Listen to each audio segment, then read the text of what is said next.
Okay, hi, good afternoon, students. Welcome back. This is the third screencast for Unit 3, focusing on human development over the lifespan. And in the last screencast, we covered stages 1 and 2 of Piaget's stage theory. So now we're going to cover stage 3.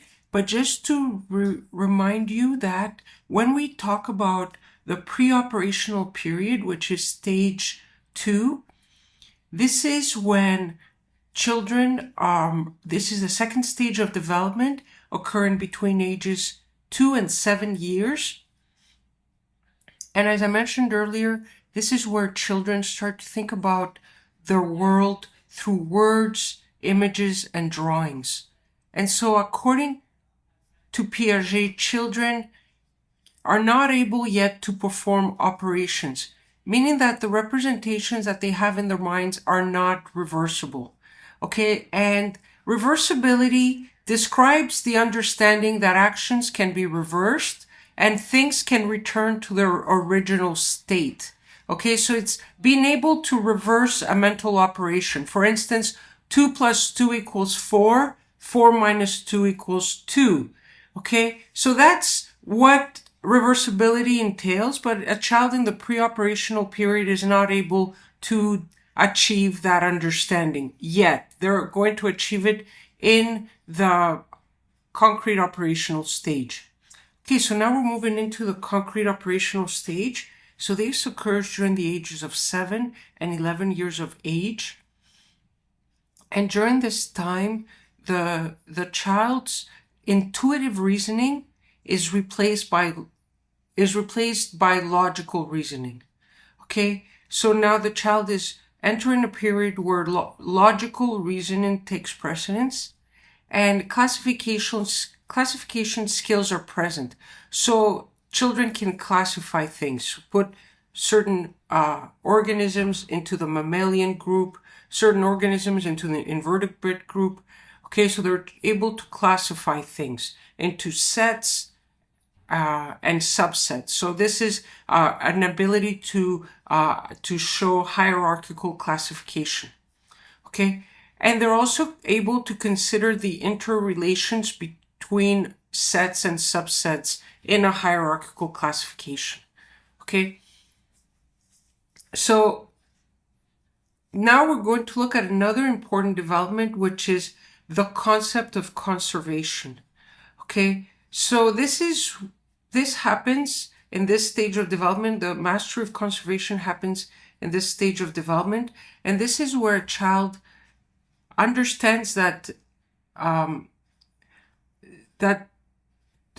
something can remain the same even if some perceptual features of this object are modified. Okay, and so we'll see that on the next slide. So this is the great example to show how conservation of mass is preserved, even if the liquid is transferred into another beaker. Okay, so here this is a conservation task. The child is given these two beakers, and the levels of the water are delineate how much water is in each beaker. Okay, so you can see that there are two beakers of identical shape, and the level of the water is delineated by the line. So the child now understands that they have equal mass of water or equal volume of water in each beaker. And then the child witnesses the researcher pour the water from beaker B to beaker C. Now, beaker C is different in shape. It is tall and it is narrow. So the appearance of the water level will shift. It'll go higher. But that doesn't mean that the water's volume or mass has changed. And then the child is asked, do beakers A and C contain the same amount of water? And here a child in the preoperational stage would pay attention to the shift in the water level and unable to recognize that the the mass of the water or the volume of the water has remained the same, even if it appears to be different because of the beaker in which it has been poured. However, a child in the concrete operational stage is able to distinguish that, in fact, the water level is the same, even if it appears higher. Okay? So that's the conservation task that children in the concrete operational stage are able to perform and are able to resolve and correctly. So now we're going to look at the formal operational stage. So, okay, so now, and formal operational stage is the thought that prevails or that is unique to this stage is more abstract, idealistic, and logical than that during the concrete operational stage. So here children or young teenagers can think about, they can engage in hypothetical possibilities. Okay, so they can go beyond the concrete and what is tangible in their environment, but they can think in hypothetical possibilities. And this is considered to be an abstract way of thinking. So it's abstract thinking, abstract ideas, it's logical, it's systematic thinking. So children can formulate hypotheses and then follow systematic protocols to test their hypothesis. Okay, so they can think more like a scientist, where they devise plans to solve problems, as is shown in this illustration. So Piaget called this type of thought hypothetical deductive reasoning. So formulating hypotheses and then using the evidence to deduct conclusions from it. So deduct conclusions from the evidence that they've collected.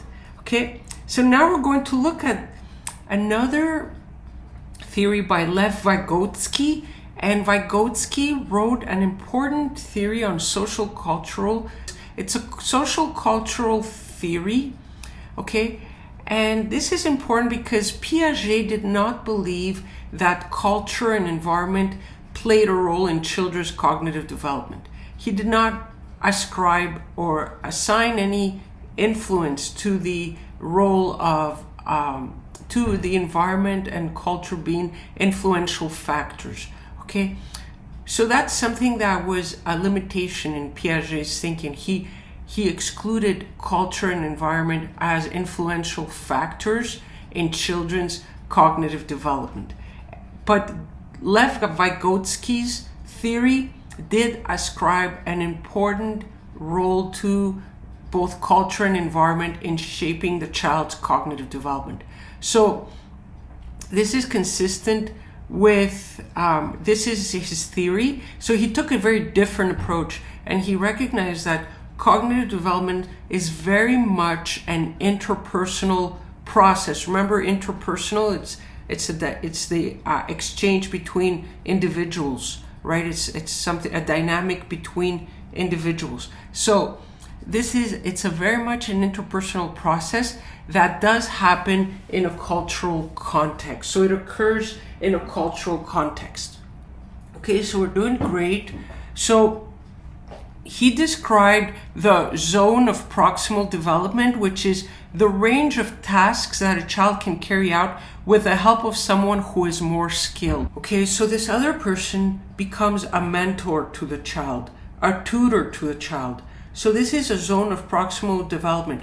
It describes the range of tasks that a child can attain, okay, with the help of someone who is more skilled, right? And so this is actually something that you're experiencing because, okay, so within the zone of proximal development comes scaffolding, okay?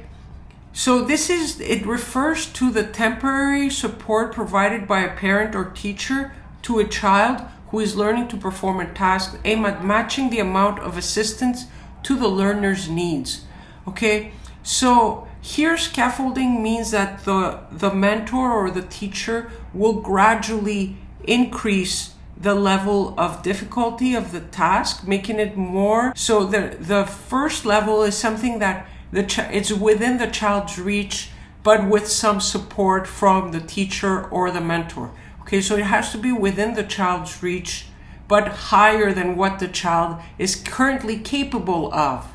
Okay, so it's higher, it's within its reach with sufficient support from the parent or the teacher to the child, but it's higher than what they were already at. And then once the child reaches that level, then the mentor will build another level of attainment that is slightly higher, but still attainable for the child.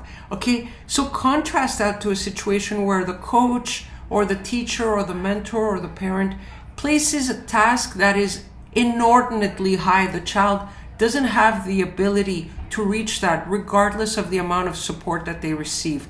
Okay, so again, the zone of proximal development describes the range of tasks or cognitive skills that a child can carry out with the help of someone who is more skilled. And so this mentor or this teacher or this educator or this coach or this parent brings their expertise to support this learner. Okay, and the educator has to scale the next level of attainment so that it's attainable for the child, yet it's above its current level of skill. Okay, and the scaffolding again describes that temporary support provided by a parent to a child who is learning to by a parent or teacher to a child who is learning to perform a task, aim at matching the amount of assistance to the learner's needs. And so once that level of attainment is reached, the coach will give the support that the child needs, or the youth or the young adolescent needs to reach that level of attainment. Okay, so it's important that the mentor provides the guidance in a scaled manner too. It can be the type of guidance that is inordinately high. The child or the tutor or the adolescent is not there yet, cannot assimilate it. It's too complex.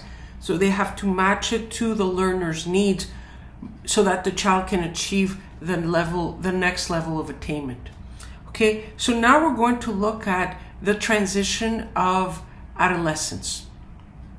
Okay, so here we go. So this is development across the lifespan.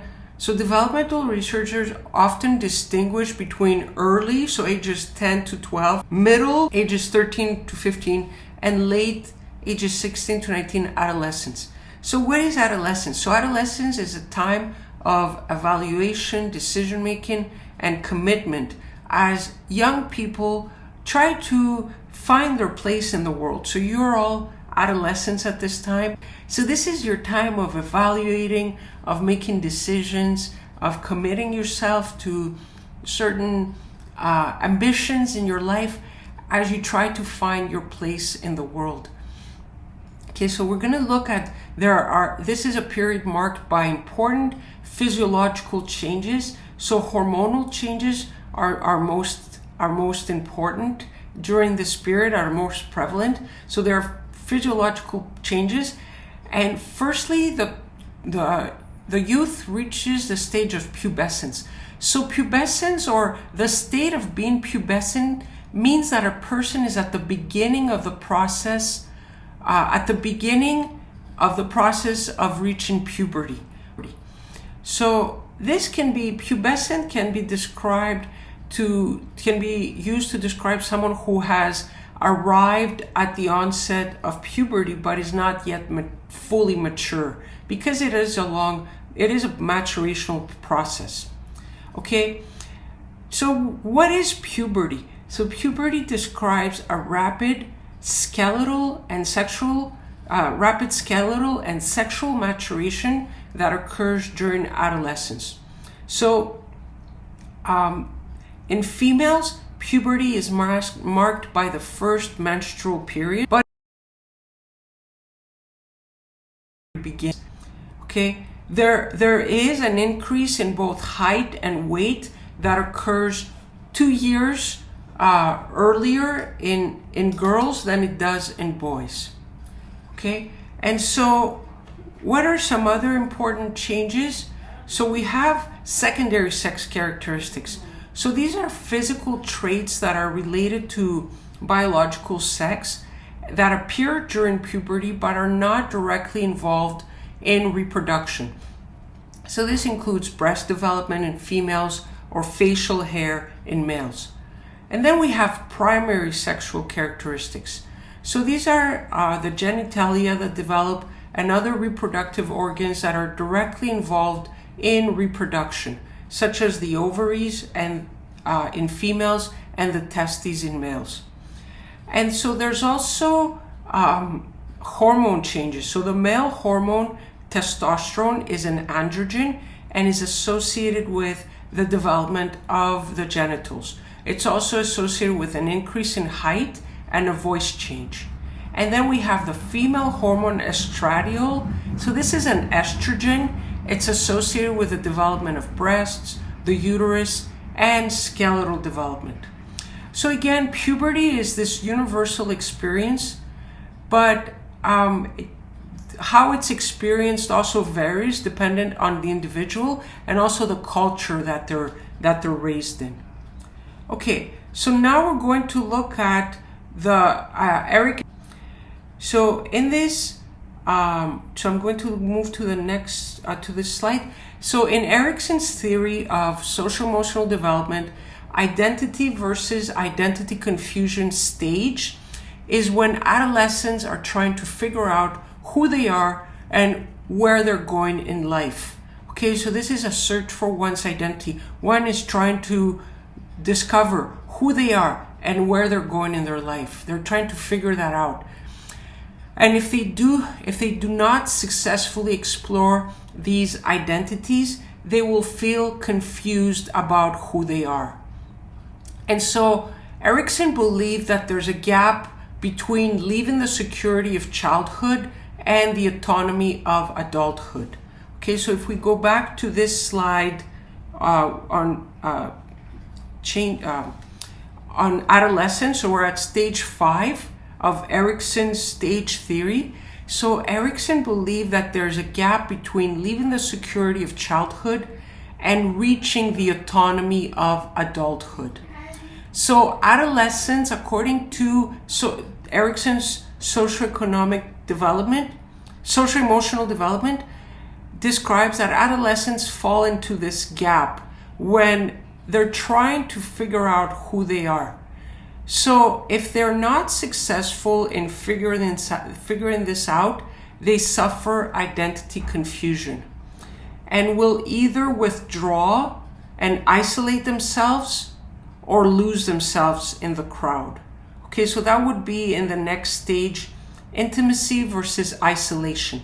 So if the teenager doesn't resolve the identity confusion, doesn't develop an identity, then they will either withdraw and isolate themselves or they will lose themselves in the crowd, okay? Because the strength and competency that can be achieved by reaching one's identity during adolescence is intimacy, okay? So this is where the young adult builds intimacy with another person, okay, in early adulthood. Great, so now we're going to move into the next theory, which is Marcia's theory of identity status. Okay, so James Marcia described this theory in 1988. He's talking about the theory of identity status. So identity status refers to a person's position in the development of an identity, okay? So Marcia viewed that there are two main dimensions, exploration and commitment. So exploration,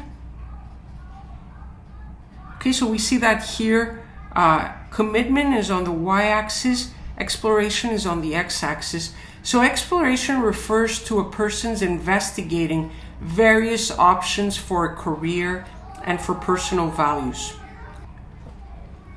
Okay, so now we're going to look at James Marcia's theory of identity status. So identity status refers to a person's position in the development of an identity.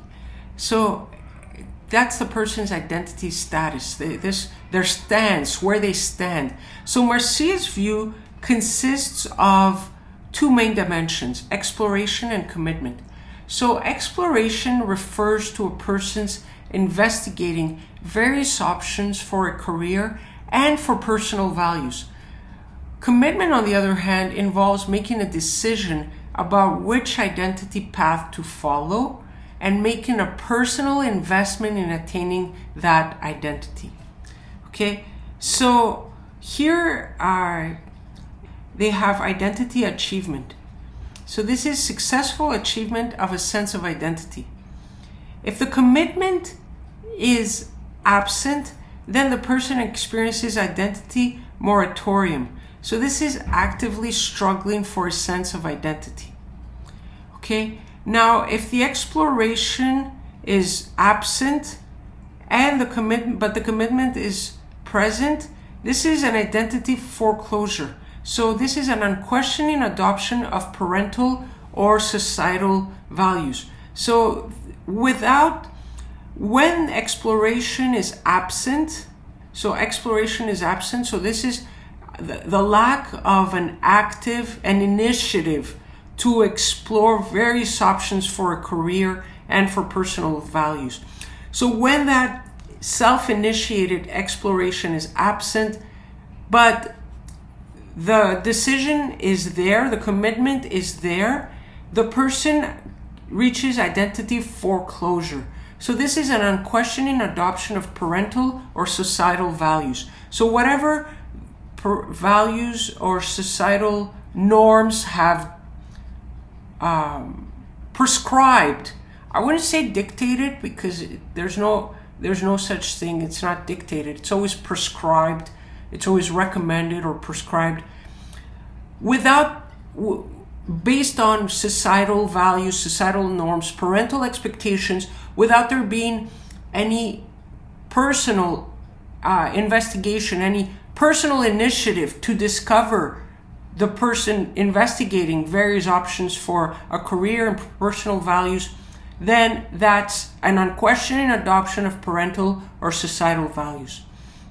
Okay, so then we have the situation when both exploration and commitment are absent. So this is where the person experiences identity diffusion.